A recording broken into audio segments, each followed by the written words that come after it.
하나님의 은혜와 평강이 오늘도 거룩한 주일에 오예배 드리는 성도들 위에, 또 가정 위에, 자녀들의 앞날 위에 임하기를 주의 이름으로 축원을 드립니다. 예배 가운데는 성령님이 함께 하시고, 또 성령님이 바람처럼 보이진 않지만 계속적으로 구원의 일을 하십니다. 그러니까 우리의 영혼을 살리는 일을 하십니다. 그래서 그것을 우리가 믿고 바람처럼, 불처럼 보이진 않아요. 바람은 보이지 않아요. 그러나 보이진 않지만 역사하고 계신다. 그걸 계속 말씀하시는 거잖아요. 그래서 오늘 성령님이 여러분들 가운데 함께 하셔서 이 시간 가운데 계속적으로 구원의 은혜, 생명의 은혜, 또 회복의 은혜 부어주시리라 믿습니다.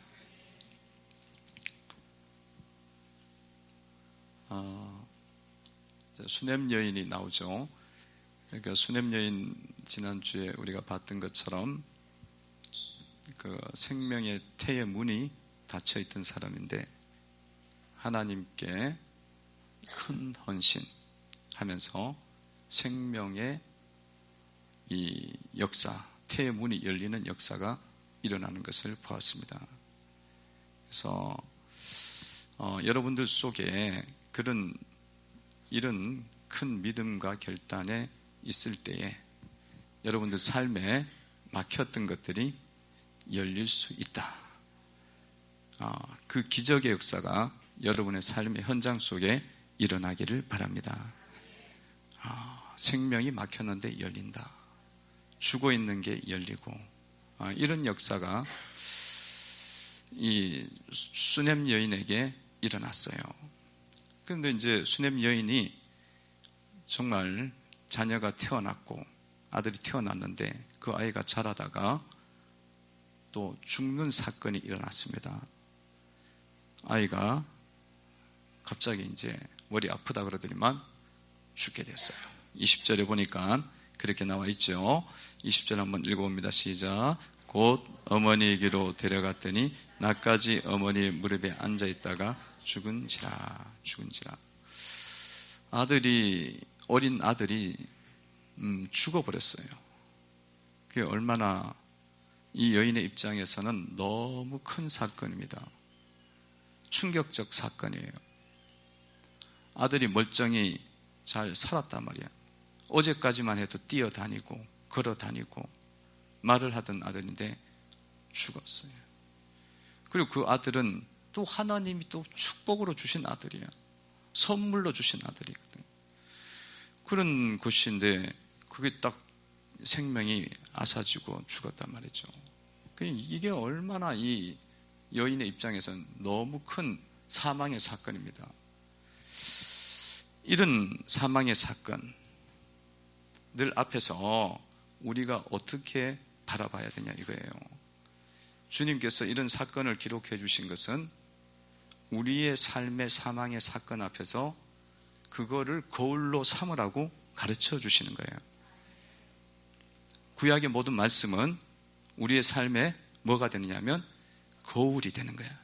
삶의 교훈을 주는 거울인 줄로 믿습니다. 그래서 여러분들 그렇게 바라보셔야 돼요. 그리고 우리도 인생을 살다 보면 이런 일이 있는 거예요. 참 아픈 사건이고 정말 절망의 사건입니다. 절망의 사건이 일어났을 때, 그럴 때 우리 막 무너지잖아요. 절망하고 그렇잖아요. 믿었던 남편이 사업을 쫄딱 망했어. 그래갖고 너무 사업이 잘 되고 잘 살다가 쫄딱 망했어. 다 걷어내버렸어. 걷어냈어. 참 절망스럽죠. 또 믿었던 남편이 이렇게 어디 가더니만 또 외도를 하네. 그게 너무 마음에 아픈 사건이지. 이런 일들. 또 자녀들은 이렇게 잘 자라갖고 너무 귀엽고 예쁘고 그랬는데 이게 어느 순간에 가더니만 애가 우울증에 걸려갖고 방 안에서도 안 나오네. 안 나와. 그래갖고 밤에 밥 먹으라 그래도 안 나와. 문 닫고 안 나와. 그리고 밥을 막 거기 안 먹으면 얘가 죽으니까 부모가 거기다 밥 해놓고는 뭐 들어가 있으면 문 열고 몰래 나와서 먹고 또 들어가. 그런 게들이 나오잖아요. 사건 속에, 삶 속에서. 그래갖고 TV에도 보면은 그런 애들 어떻게 하냐고. 부모가 너무 힘드니까 이렇게 해도 안 되니까 나중에는 방송국에다 좀 어떻게 해결해 달라고 그래갖고 그 방송을 하더라고요. 이런 일들이 일어나고, 또 사망과 같은 질병이 우리 가운데 올 때도 있습니다. 이런 일들 속에서 이럴 때 어떻게 해야 됩니까? 그 상황 속에서 어떻게 해야 되는지를 말씀하는 거예요. 말씀. 왜냐하면 우리의 삶에는 이런 일이 많기 때문에 그래요. 이와 비슷한 일들이 많기 때문에 그걸 보고는 답을 찾으라는 거야. 답을 찾고 복을 받아야겠죠. 예, 그것을 이제 보여주는 겁니다. 이 여인은 어떻게 했습니까? 21절에 보니까 이렇게 나와 있죠. 한번 읽어봅니다. 시작. 그의 어머니가 올라가서 아들을 하나님의 사람의 침상 위에 두고 문을 닫고 나왔어요. 자, 아이가 죽었어. 죽었으면 어떻게 해야 돼요? 죽었으면 통곡을 해야지. 아이가 죽었는데 얼마나 슬프고 힘들어요. 죽었으면 누구한테 가야 돼요? 아이 아빠한테 가야지. 알려야지. 근데 그건 안 해. 그렇게 하질 않고, 이 여인의 행동이 이상하잖아요. 이 여인이 정상적 일반적 시각으로 봤을 땐 너무 다른 행동을 하고 있습니다. 올라가더니만 하나님의 사람의 그 방을 만들어 놨다 그랬잖아요.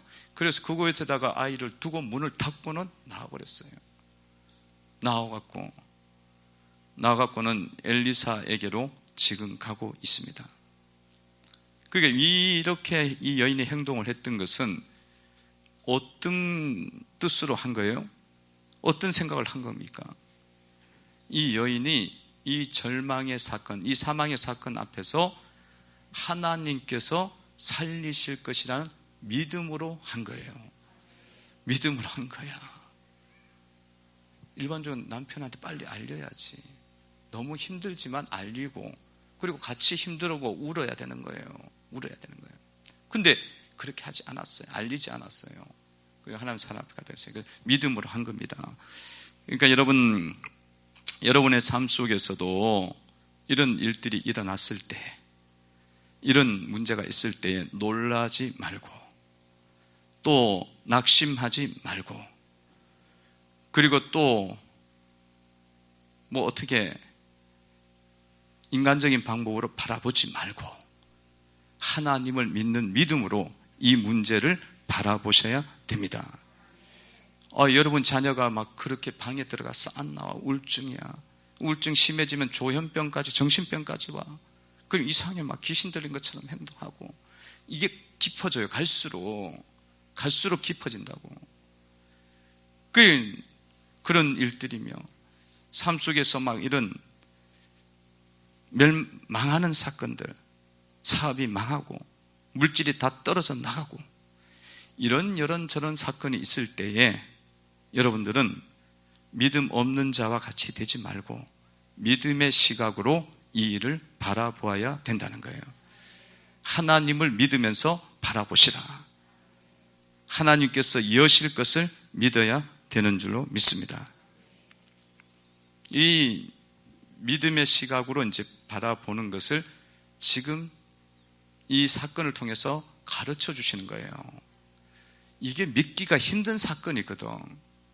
그게 일반적으로 보면 그냥 이렇게 믿을 수가 있어요. 그냥 그럼 믿으면 되지, 좀 기도하면 되겠다, 이 생각이 드는데, 이거는 그게 안 되는 거잖아요. 그러면 다들 놀래고 근심하고 염려하고 두려워하고 낙심하고, 그리고는 하나님 백성이 그냥 그걸로 좌절해서 무너져 버리는 거예요.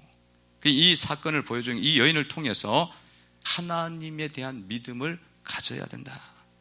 하나님은 생명의 빛이 되신다. 하나님은 천국의 빛이 되신다. 하나님은 사망과 생명을 하나님 지고 계신다. 생명의 하나님이에요. 생명의 하나님. 그걸 믿는 믿음을 가지고 모든 걸 바라보라는 것입니다.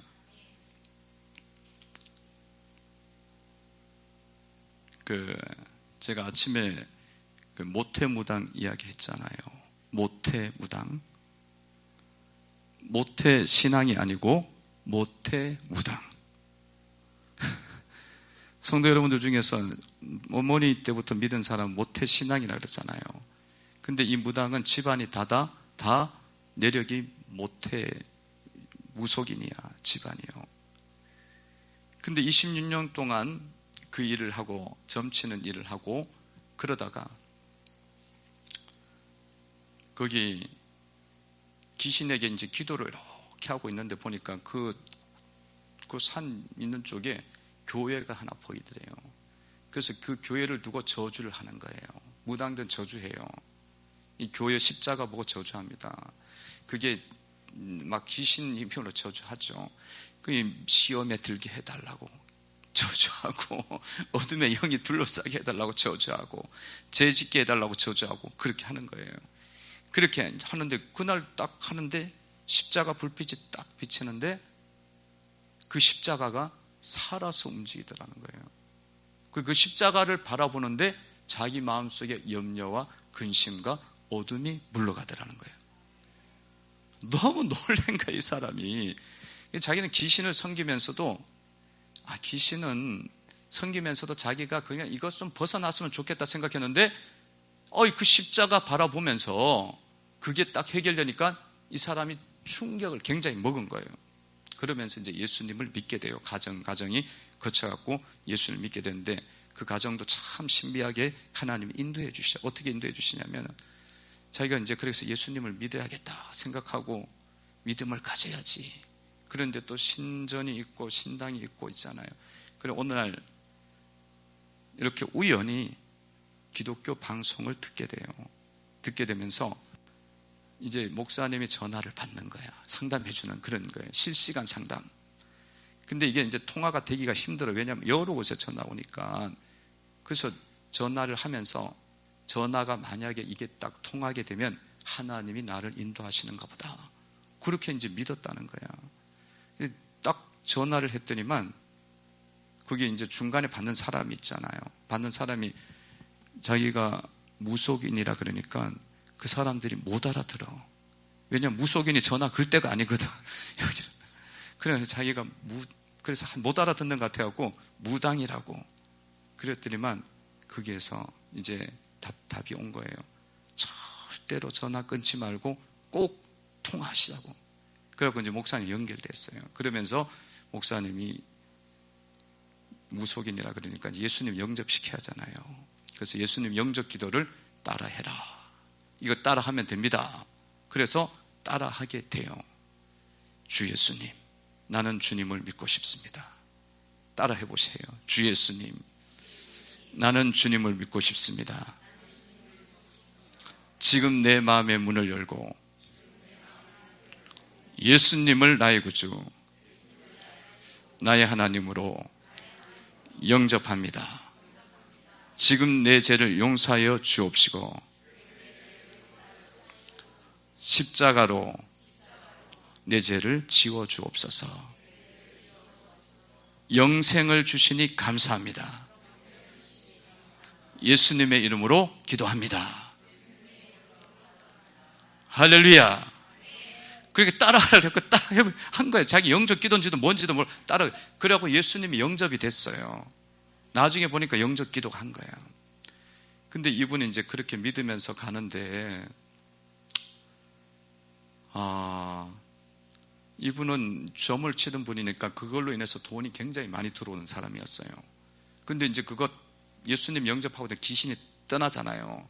점치는 귀신이 떠나잖아. 누디아의 그 빌립보에 보면 떠나듯이 떠나갖고, 점괘는 못하니까 또 예수 믿는 사람 어떻게 점을 쳐요? 못 치지. 그래갖고 점 안 치니까 어떻게 돼요? 수입이 끊어진지라. 수입이 끊어지는데 예수님을 믿어야 되겠고, 이게 어떻게 해야 되겠어요? 그 많던 돈이 이제 없는 거예요. 옛날에는 차를 사도 어떤 좋은 차를 살까, 이 정도로 부유했는데 이제는 뭐 다 끊어진 거예요. 그 남편은 또 뭐냐면, 그 남편은 또 투석하는 사람이야. 그건 치매. 그 돈 못 벌어. 그래, 어떻게 되냐. 지금 형편이 기초수급자예요. 기초수급자. 그리고 또 질병은 또 몸도 또 아프다네. 예수님을 믿는데 몸을 아파요.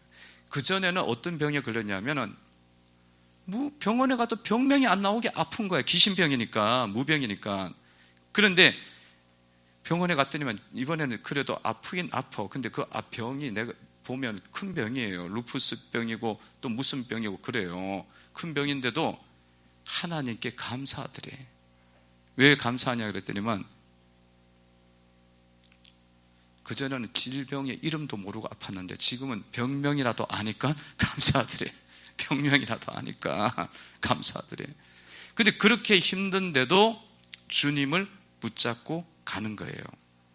왜냐하면 마음에 참된 평안이 있고 영생이 있습니다. 그러니까 이런 어려운 일이 오잖아요. 재물이 끊기고 물질이 끊기고 왔을 때에 사건 앞에서 우리는 믿음을 잃어버리잖아요. 근데 그 믿음을 우리는 하나님이 우리를 구원해 주시고 우리를 살리신다는 믿음을 갖고 살아야 된다는 거예요. 그런 사람들은요, 그런 질병에 이제 걸렸다가도 이게 이제 계속 영이 나가는 거예요. 귀신이 나가는 거기 때문에 가정이 있는 겁니다. 가정이 있어요. 그 사고도 엄청 많이 나요. 엄청 많이 나고. 그런데 그럼에도 뭐 가다가 차가 뭐 고속도로에 섰다가 옆에 들어박았다가 막 이 사건이 일어나요. 영적 싸움이 일어나니까. 그런데도 계속 붙잡는 거죠. 붙잡는데 어쨌든 거룩을 조금 더 이루면 주님이 그분의 모든 삶을 열어주셔요. 할렐루야. 그러니까 이런 사건이 일어났다고 놀라면 안 되는 거야. 그 믿음을 가지시더라고요. 믿음을 가지시더라고요. 여러분, 믿음을, 하나님을 절대적으로 믿으셔야 됩니다. 절대적 믿음.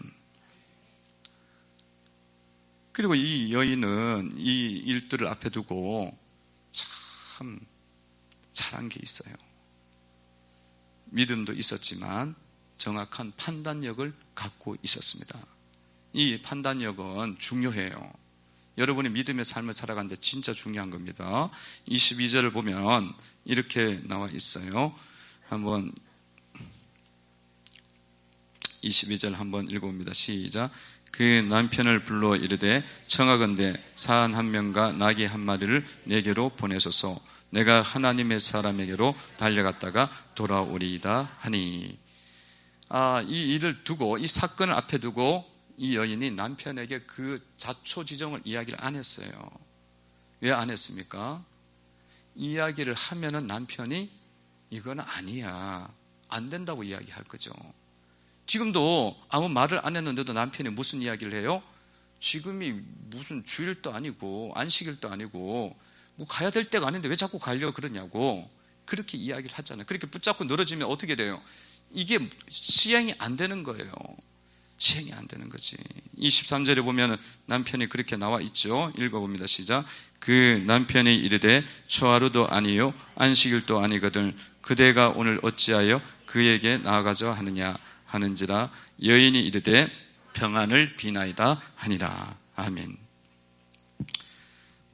부부간에는 일반적 경우에는 모든 게 소통이 돼야 돼요. 커뮤니케이션, 대화가 돼야 되고 서로 용납하고 넓은 마음으로 받아주어야 됩니다. 근데 이제 이런 케이스는 믿음의 케이스이기 때문에 이 믿음의 케이스를 믿음의 경우이기 때문에 믿음의 경우는 너무 이 격차가 크단 말이에요. 그러면 대화가 안 되는 거예요. 이 부분에 대해서는 대화를 하다 보면은 주님의 때를 놓치는 거예요. 주님께 순종해야 될 방법을 놓치는 거예요. 그래서 이 여인이 그것을 알았기 때문에 그냥 평안을 비나이다 하고는 남편이 뭐 초하루도 아니고 안식일도 아니고 주일도 아닌데 뭘 가려고 그러냐, 또 그러잖아요. 여러분 남편들이 그러잖아요. 주일날 아침에만 가면 됐지, 뭐 오후까지 예배 드리면, 오후 예배 드리면, 또 수요일 가고 금요일 가면, 아유 수요일 가면 됐지 또 뭐 금요일을 또 가냐고 그러잖아요. 아 그래? 아 그 말 또 맞는 것 같으네. 그러면서 그냥 그걸 받아들이면, 그 대화를 받아들이게 되면 어떻게 되겠어요? 그러면 아무것도 할 수가 없게 되는 겁니다. 이 살리고 생명 역사를 이루는 이 상황과 이 조건을 붙잡을 때 놓치게 되는 거예요. 놓치게 되는 거예요. 그래서 여러분들이 이런 부분들을 정확하게 여러분들이 보시고 하나님의 뜻 가운데 순종을 하셔야 됩니다. 그러니까 이게 분별력이에요. 영적인 분별력, 판단력을 가지셔야 된다. 이 부분이 안 되면 여러분들이 질질 끌려다녀. 믿음의 케이스는요, 믿음의 경우는 영적인 부분이기 때문에 믿음이 없는 사람들은 이해를 못해요. 그러면 그 수준을 내가 믿음이 없는 사람한테 삶의 그 행동을 주님께 순종하는 걸 맞춰버리면 평생 그렇게 살아야 돼요. 평생 그게 끌려다니면서 살아야 돼. 그러면 여러분들이 그든 수준에 맞춰 살면 이 아들 살리겠어요? 이 사건 바꿀 수 있겠어요? 없습니다. 이거는 그냥 죽는 걸로 끝나는 거예요. 아니 회복이 안 돼. 이거는 너무 중요한 거니까. 그러니까 여러분들이 이런 부분에 대한 정확한 판단력과 분별력을 가지고 여러분들이 살아야 된다는 거예요. 주님이 지금 이걸 말씀하시는 거야. 말씀하시는 거예요.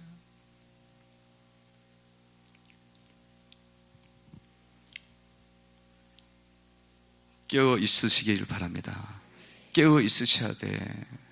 내 아들을 살리느냐 마느냐 이 문제가 걸려있고, 내 가정을 살리느냐 마느냐 이 문제가 걸려있고, 내 자녀의 앞길을 여느냐 마느냐 이 문제가 여기에 걸려있는 거예요. 걸려있어. 그래서 지금까지는 질질 끌려갖고 허리 멍텅해갖고 그런가? 이렇게 살았더라도 오늘은 이 말씀을 붙잡고 주여 나에게 영적인 분별력을 주옵소서. 그렇게 기도하면서 나가면서 여러분들이 선택해 나가셔야 돼. 선택해 나가셔야 돼요. 따라해 보시기 바랍니다. 주여 분별을 주옵소서. 주여 영적 분별력을 주옵소서. 이렇게 자꾸 기도하면 주님이 깨닫게 해주셔요. 할렐루야. 깨닫게 해주셔. 우리는 둔해요. 둔해갖고 영적인 거는 분별력이 잘 안 생겨. 육신적인 건 너무 잘 생겨. 육신적인 너무 잘 생겨. 왜냐하면 눈으로 보이니까. 눈으로 보이니까. 근데 영적인 분별력은 이게 눈으로, 이 육신적인 눈으로 보는 게 아니라 영적인 감각으로 보는 거예요. 성령이 영적으로 오는 거잖아요. 바람같이 온다 그랬잖아요. 보이지 않게 오기 때문에 영적으로 느끼는 거지 육신으로 느끼는 게 아니야. 먼저. 할렐루야. 성령님이 이 자리에 임재하시는 줄로 믿습니다. 여러분들 속에 구원의 일을 행하고 계십니다. 그런데 여러분 육신적으로 느껴져요? 구원의 일을 행하고 있는지 느껴집니까? 내 몸이 막 치유가 일어납니까? 손들어 보세요. 한 명도 없네. 그게 일어나기 전에 내 마음속에 주님이 깨달음을 주셔요. 그리고 내 마음속에 평안을 주십니다. 그리고 이게 자꾸 잡아서 성령님 감사합니다. 성령님이 역사해 주시니 감사. 붙잡을 때 성령님이 여러분 영혼이 잘된 같이 육신도 치유해줘요. 그게 몸이 상쾌해진다니까. 그거는 이제 일어날 수가 있기도 하고 안 일어날 수도 있어요. 그러나 안 일어나더라도 우리는 그냥 믿음으로 말씀으로 그렇게 받아들이는 거예요. 그렇게 받아들여요. 그랬더니만 어떻게 됐습니까?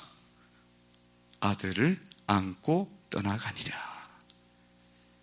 나가니라. 37절 축복이 왔죠. 37절 보세요. 37절입니다. 읽어봅니다. 시작. 여인이 들어가서 엘리사의 발 앞에서 땅에 엎드려 절하고 아들을 안고 나가니라. 할렐루야. 이런 반전이 어디 있어요? 애가 죽어갖고 올려놨는데 아들을 안고 나가니라.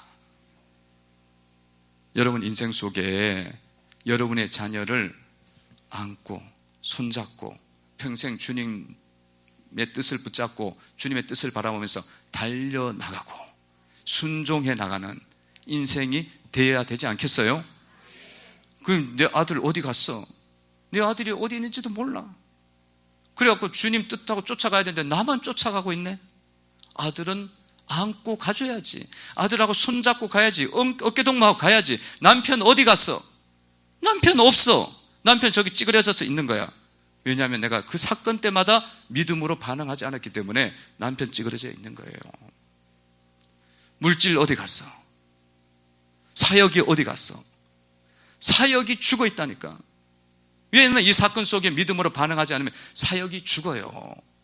내게 맡겨졌던 순원들도 다 시들시들한 거야. 예배가 뭐야?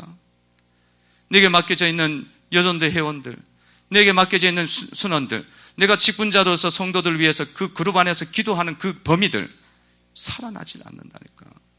그게 다 죽어 있으면 얼마나 슬퍼. 우리가 그렇게 살면 되겠어요? 이 교회에 와서 이렇게 예배까지 금요 예배가 아니라 주일 예배까지 잠 오는데 막 앉아갖고 막 드리고 있는데 안고 나가야지. 안고 나가야지. 손잡고 주님의 뜻을 향해서 주님 찬양하면서 주님 따르는 인생이 돼야지. 아휴, 뭐 어디 간지 없어. 그러면 얼마나 억울해요. 얼마나 억울해. 그래서 오늘 우리 이 말씀을 붙잡으시고 여러분의 인생 속에 아들을 안고 주님 뜻을 향해서 주님의 부르신 그 사명을 향해서 상급을 향해서 달려가는 성도가 되시기를 바랍니다. 여러분, 이 아들은 그냥 아들이 아니야. 그냥 아들만이 아니야. 내 딸일 수도 있고 내 사역일 수도 있고 내 사업일 수도 있고 내 물질일 수도 있는 거예요. 내 물질이죠. 그 아들을 살려갖고 안고 가야지. 같이 가야지. 2020년도에는 이 문이 열려야 될 줄로 믿습니다. 이 문이 열릴 줄 믿습니다. 열려요. 이 여인처럼 하시면 열려요. 참 두려운 일이야. 얼마나 두려워요. 아들이 죽었는데. 여러분, 남편이 죽었는데 얼마나 두려워요. 남편이 뭐 육신적으로 죽을 수도 있지만 영적으로 다 찌그러져 있잖아요. 찌그러져 있잖아. 인생의 앞길이 답답해. 노년이 돼가고. 그런데 주님 앞에 열매를 맺어갖고 주님 앞에 찬양하고 감사해도 시간이 없어. 지금 금방 세월이 흘러가잖아요. 얼마나 빨리 흘러가요. 저도 얼마 남지 않았더라고. 목회할 날도 얼마 남지 않았고 살 날도 얼마 남지 않아서 보니까 권사님 죄송합니다. 저보다 더 오래 사실 거야. 근데 그러니까 시간이 우리가 아깝단 말이에요 지금. 그죠?